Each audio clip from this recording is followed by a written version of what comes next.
Fortnite is a battle royale game that we all know and love, but it can either make us happy or it can either make us rage. However, Fortnite has at least touched our hearts in one point of our lives. However, in the past year, Fortnite has had a bunch of updates to it. Around a year ago, LEGO Fortnite was released into the game, along with Fortnite Festival and Rocket Racing. However, today, we're going to be more focused on LEGO Fortnite. Now, this game mode features monsters, bosses, and new ways to build. Now, if you don't know anything about LEGO, anything LEGO gets its hands on will most likely be turned into a LEGO set. And we already have 4 LEGO sets from Fortnite, that being the Durr Burger, Peely Bone, Llama, and Battle Bus. There's only one problem I have with the Wave 1 sets, and I know this is Wave 1, it could easily be fixed in Wave 2, if there is a Wave 2. But the only thing I really have a problem with is that there's just not a lot of minifigures, but that's fine, that's the only complaint about it. The only minifigures are in the most expensive set, which is the Battle Bus, which retails for an overpriced $100. I feel like that should be $80 at most, but that's just my opinion. So with Wave 1 ending, I'm going to be talking about what things in Fortnite would make good LEGO sets.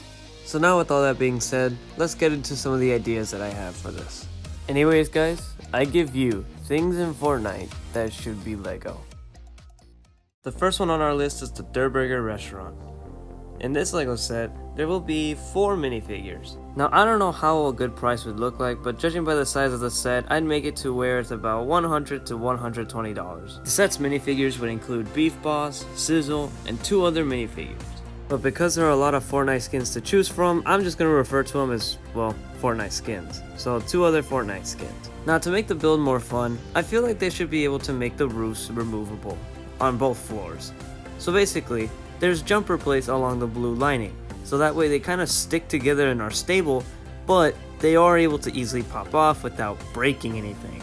So that way you can get a nice easy removal, and then you can sit your minifigures down without any struggle. Another idea I have for this, if it's ever a set, is to possibly have a little pole built in, or just something that could connect the normal Durr Burger LEGO set. You know, just a statue. So that way it could actually look like the original Durr Burger restaurant that had the Durr Burger sign statue. So those are all the ideas for this LEGO set. Now let's move on to the next one. Up next is Tilted Tower's Clock Tower. And in this LEGO set, there would be 3 minifigures. And the set would retail for about $60 to $80. The 3 minifigures the set would have is Rex, Burnout, and Omega.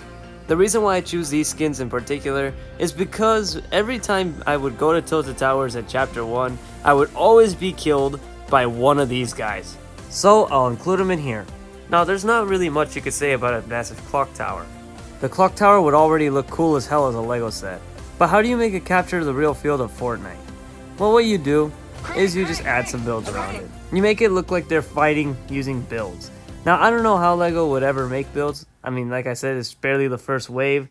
They've never really shown how the materials would look placed out, but if they ever do, let's just make it to where those materials would be on the sides, so that way it would look like they were building up to the top of the clock tower, and one of the minifigures can be shooting on one side, and then the other one could be building on the other side, and then one that's on top of the clock tower could be shooting down at one of them or something like that.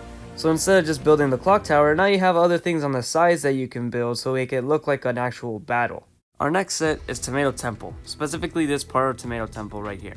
The set will go for $80 to $100 and will come with 4 minifigures. The set will come with Grill Sergeant, Lord Tomato Head, and 2 other minifigures that you won't really know at first.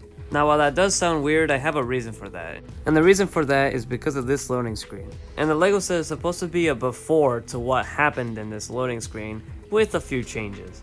Now those minifigures that I was talking about that weren't going to be able to have a head is because their head was going to be replaced with tomato heads. You'd probably be able to recognize them from their body because of the printing, and if you know your Fortnite skins, you know your Fortnite skins. But basically it's going to look like a bunch of Tomato Head worshippers chasing Grill Sergeant as Tomato Head is shooting at him. But judging by the loading screen, we already know his fate. Speaking of Tomato Head, we're going to move on to our next LEGO set. The Tomato Head Restaurant. This set will retail for $80 to $100, same thing as the last one, and it will come with 4 minifigures. These minifigures being Normal Tomato Head, Crustina, Onesie, and Sergeant Sizzle, and a Quad Crasher. The story of the LEGO set is basically the Tomatoes trying to defend their restaurant from Onesie and Sergeant Sizzle, while they're on a Quad Crasher. A play feature that would really be good for this LEGO set would be one of these ramps that come from the Sonic sets, just, painted gray to make it look like metal. And the set could include some sort of launcher to launch the Quad Crasher onto the ramp, which could crash into the restaurant. And the launcher could act as the booster for the Quad Crasher because, Legos can't really do that. So to make it actually boost, the launcher would be pretty nice to add. Now let's move on to our last build. That being the FORTNITE Metal Llama. One of the most iconic locations in FORTNITE. Not even just because of the build, but because of where it's at. It's just on a lonely hill and that's it. Nothing really else. The set would retail for 40 to 50 bucks and has 2 minifigures. Now it's not just the llama that's going to be built, we also have to include the little things. Now for this, I take inspiration from the Sonic sets. As you can see in the Sonic sets, they're not all really connected. You could just kind of put them wherever you want. So, we could do that same thing with this one. We can make the little sign that has no dancing. We can have the other stuff like the tires. We can have those just not connected to the LEGO set itself. Anyways guys, those are all the builds I have for today. If you guys liked this video, please let me know in the comments below. By the way, we did really good in our last video. I mean, we got to 80 subscribers, like 1,080 subscribers. That's pretty nice. Thank you guys a lot. But if you guys enjoyed this video, let me know if you want a part 2. I have a lot of other ideas. And I'll see you guys in the next video. Bye. Have a nice day and happy Thanksgiving.